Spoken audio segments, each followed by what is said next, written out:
तो बहुत हर्ष की बात है कि आज हमारे विद्यालय में हमारे बीच हमारे ही सिटी से एक रिनाउंड डॉक्टर श्री बोरा जी यहाँ हमारे साथ मौजूद है। तो मैं प्राचार्य महोदय से निवेदन करती हूँ कि उनका स्वागत करें।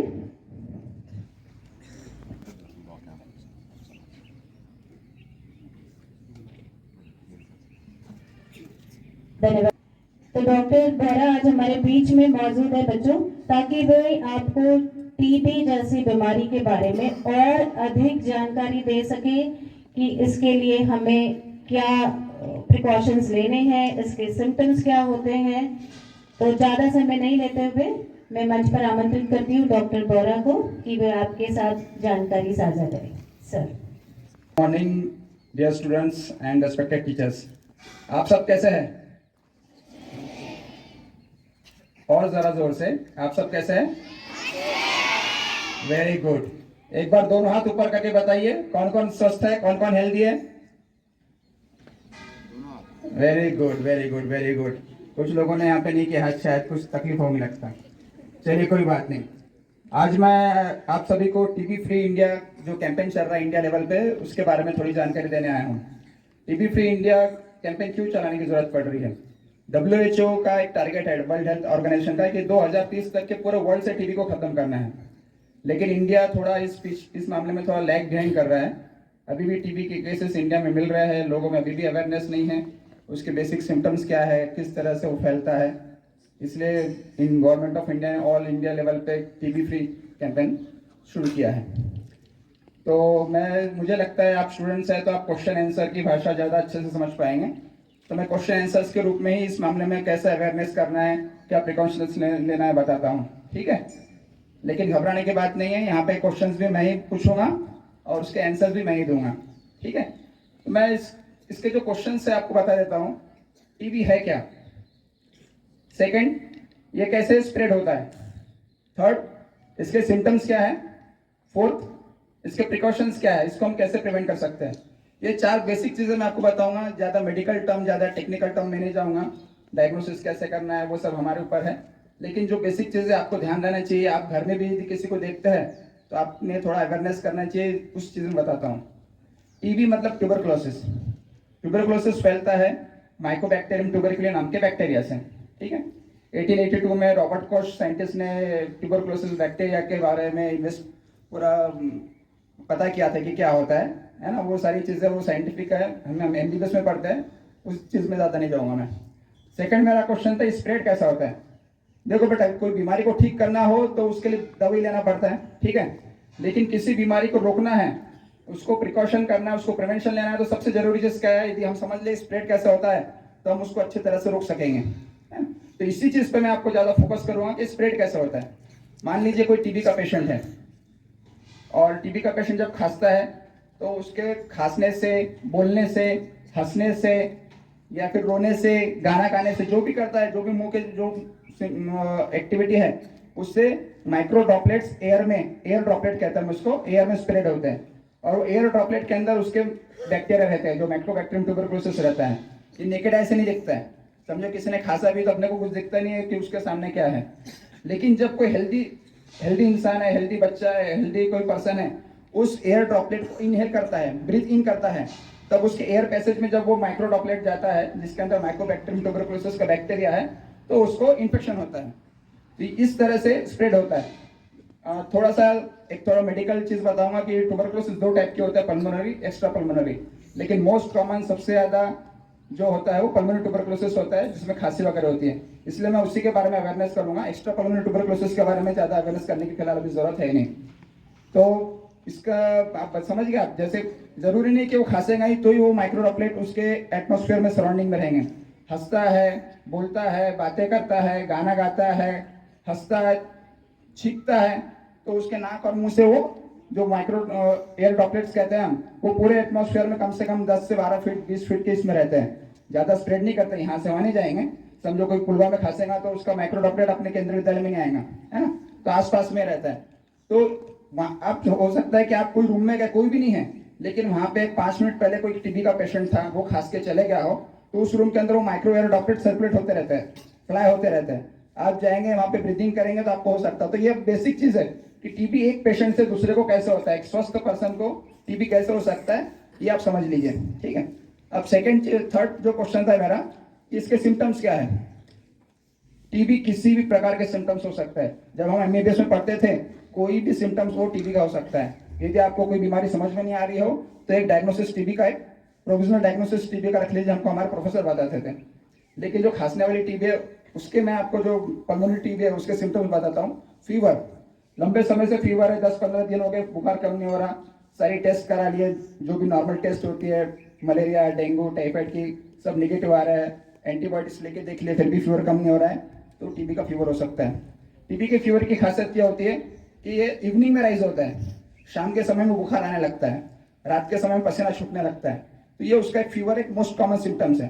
खांसी, लंबे समय से खांसी है, 10-15 दिन हो गए खांसी कम नहीं हो रही है, क्योंकि हम भी वही कहते हैं कि 14 दिन से ज़्यादा की खांसी हो तो एक्सरे कराना जरूरी है। बलगम आ रहा हो तो बलगम की जो स्पूटम जो बोलता है, स्पूटम की जांच करना जरूरी है। इसलिए 3-4 दिन की खांसी को हम टीबी नहीं कहते, या 3-4 दिन के फीवर को हम टीबी नहीं कहते। 14 दिन से ज़्यादा हो गया है तो ही हम कहते हैं कि टीबी की जांच कराना जरूरी है। अब जो थोड़े से अलग टाइप के सिम्टम्स है, भूख नहीं लगना, कमजोरी महसूस होना, वजन कम होना।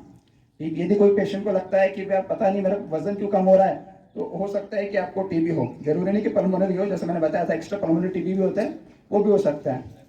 और थकान महसूस होना, कमजोरी होना, तो एक बेसिक सिम्टम्स आप समझ गए। लंबे समय से बुखार, खांसी, वजन कम होना, भूख कम लगना, थकान महसूस होना, ये एक बेसिक सिम्टम्स है। यदि ऐसा लग रहा है कि काफी दिन हो गए, 10-15 दिन हो गए, तो ट्यूबरकुलोसिस हो सकता है। अब मैं चौथा मोस्ट इंपॉर्टेंट टॉपिक पे आऊंगा कि इससे हम कैसे बच सकते हैं। तो बच्चों, आप लोग आज जब घर में जाओगे स्कूल खत्म होने के बाद में, तो आप देखना आपके लेफ्ट शोल्डर पे स्कार मार्क है कि नहीं। यदि आपके शोल्डर पे स्कार मार्क है तो समझना आपका जब जन्म हुआ था, जब बर्थ हुआ था, तो आपको बीसीजी वैक्सीन लगा है। ये बीसीजी वैक्सीन ही टीबी को रोकने का सबसे बड़ा हथियार अपने पास में है।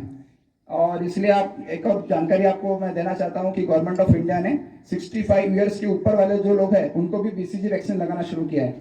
क्योंकि ट्यूबरकुलोसिस होना कॉमन यही है, तो छोटे बच्चों में होता है, या फिर ओल्ड एज में होता है, या फिर जो इम्यूनो कॉम्प्रोमाइज्ड है। इम्यूनो कॉम्प्रोमाइज पेशेंट बोले तो एक सिंपल बताता हूँ, जिसकी इम्यूनिटी कम होती है उसको हम इम्यूनो कॉम्प्रोमाइज पेशेंट कहते हैं। उसके अलग अलग रीजन रहता है, वो मैं नहीं बताऊंगा। तो इम्यूनो कॉम्प्रोमाइज पेशेंट में हो सकता है, बच्चों में हो सकता है, ओल्ड एज में हो सकता है।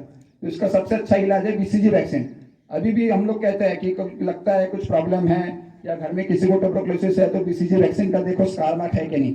यदि नहीं है तो हम अभी भी इस एज में भी लेने को कहते हैं, भले वो पर्सन 20 साल का हो, 30 साल का हो, 40 साल का हो। तो स्कार मार्क देख लेना, नहीं होगा तो पूछना क्यों नहीं है करके घर में पेरेंट्स को।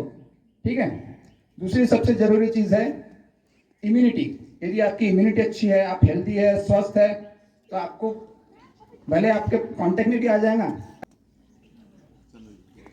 तो आप टीबी पेशेंट के कांटेक्ट में भी आ जाएंगे तो भी आपको ट्यूबरकुलोसिस होगा नहीं। थोड़ा उसमें साइंटिफिक टर्म है, टीबी इन्फेक्टेड पेशेंट और टीबी के सिम्टम्स उसको रहते हैं अलग अलग है। क्योंकि हम जब एमबीबीएस में पढ़ते थे तो हमें सिखाया गया था प्रिवेंटिव सोशल मेडिसिन में कि भारत में हर किसी को कभी ना कभी ट्यूबरकुलोसिस का इन्फेक्शन हुआ है। इन्फेक्शन हुआ है बोल रहा हूँ मैं, जरूरी नहीं कि उसको सिम्टम्स भी आए होंगे, क्योंकि ट्यूबरकुलोसिस डिसीज में सिम्टम्स आते हैं। उसको खांसी कफ जो होता है वो ट्यूबरकुलोसिस डिसीज के सिम्टम्स रहते हैं।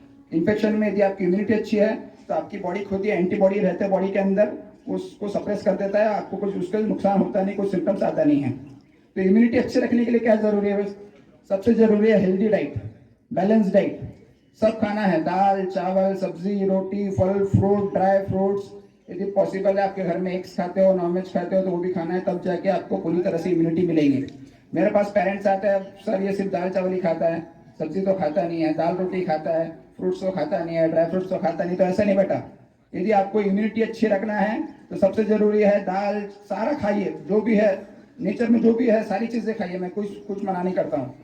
दाल चावल सब्जी बैलेंस डाइट एक, और ऐसा नहीं कि आज खा रहे दाल चावल कल खा रहे रोटी सब्जी, नहीं। एक ही मील में जो एक समय का खाना है उसमें सारी चीजें रहना चाहिए। स्वीट्स भी रहना चाहिए, मिठाई भी रहना चाहिए, दाल चावल सब्जी रोटी रहना चाहिए, सलाद रहना चाहिए, सारी चीजें रहना चाहिए। तो आपको समझ में आ गया इस बचाव के तरीके। दो सबसे इंपॉर्टेंट, एक तो बीसीजी वैक्सीन है कि नहीं देखना, यदि नहीं है तो लगाना जरूरी है, और सेकंड चीज है इम्यूनिटी स्ट्रांग रखना है। ठीक है। और थर्ड एस्पेक्ट जो आता है प्रिवेंशन का, वो ये है कि यदि किसी को भी लगता है कि कुछ सिम्टम्स है, ठीक नहीं हो रहा है, तो ट्यूबरकुलोसिस की जांच कराइए, ट्यूबरकुलोसिस का इलाज कराइए। अभी भी अपने इंडिया में एक सोशल स्टिग्मा है, एक टैबू है। हम पेशेंट्स को बोलते हैं यार टीबी के सिम्टम्स हो सकते हैं, बच्चे की टीबी की जांच कराना चाहिए, तो पेरेंट्स तैयार नहीं होते, अरे नहीं नहीं सर कैसी बात करें, मेरे बच्चे को तो टीबी हो ही नहीं सकता। तो ये सोशल स्टिग्मा वाला फैक्टर है। यदि हमें टीबी मुक्त करना है, टीबी फ्री करना है अपने इंडिया को, तो खुद होके यदि डॉक्टर कहता है तो जांच कराइए, यदि निकलता है पॉजिटिव तो उसका ट्रीटमेंट है। ट्यूबरकुलोसिस का ट्रीटमेंट 6 महीने का रहता है, इसीलिए गवर्नमेंट इस पर ज्यादा फोकस कर रही है। निमोनिया हो, टाइफाइड हो, डेंगू हो, 7 दिन में 10 दिन में पेशेंट ठीक हो जाता है, लेकिन टीबी के लिए 6 महीने तक इलाज करना पड़ता है, तब जाके खत्म होता है। और आजकल तो लोग नहीं ले रहे, 2 महीने ट्रीटमेंट लेते हैं, अच्छा लग रहा है ट्रीटमेंट बंद कर देते हैं, इसलिए ड्रग रेजिस्टेंस भी आ गया है। MDR टीबी कहते हैं, मल्टीपल ड्रग रेजिस्टेंट टीबी, उसके कितनी दवा भी दे दो तो भी उसको फायदा नहीं होता है, फिर इंजेक्शन का भी कोशिश करना पड़ता है उसके लिए।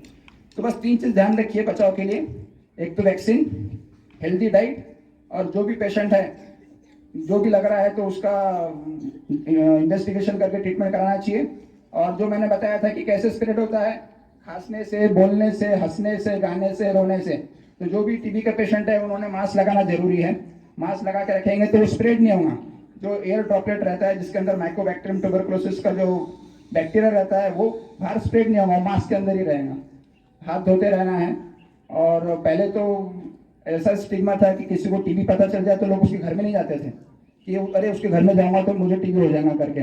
लेकिन टीबी के पेशेंट को आप हाथ मिला लो तो भी टीबी नहीं होगा, टीबी के पेशेंट को आप गले लगा लो तो भी टीबी नहीं होगा, टीबी के पेशेंट ने जिस बर्तन में खाना खाया होगा उससे आप खाना खा लो तो भी टीबी नहीं होगा, क्योंकि टीबी आपके बॉडी में जाएगा, वो जब माइक्रो ड्रॉपलेट्स आप इनहेल करोगे जो एयर में रहता है तो ही आपको टीबी होगा, नहीं तो टीबी नहीं होगा। ठीक है, तो समझ में आ गया बच्चों कि फिर हाथ उठा के पूछना पड़ेगा?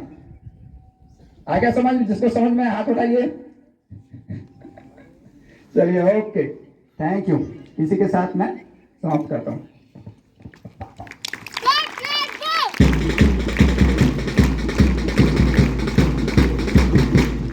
बहुत बहुत धन्यवाद सर। किसी बच्चे को कुछ क्वेश्चन पूछना है सर से? Any questions senior students?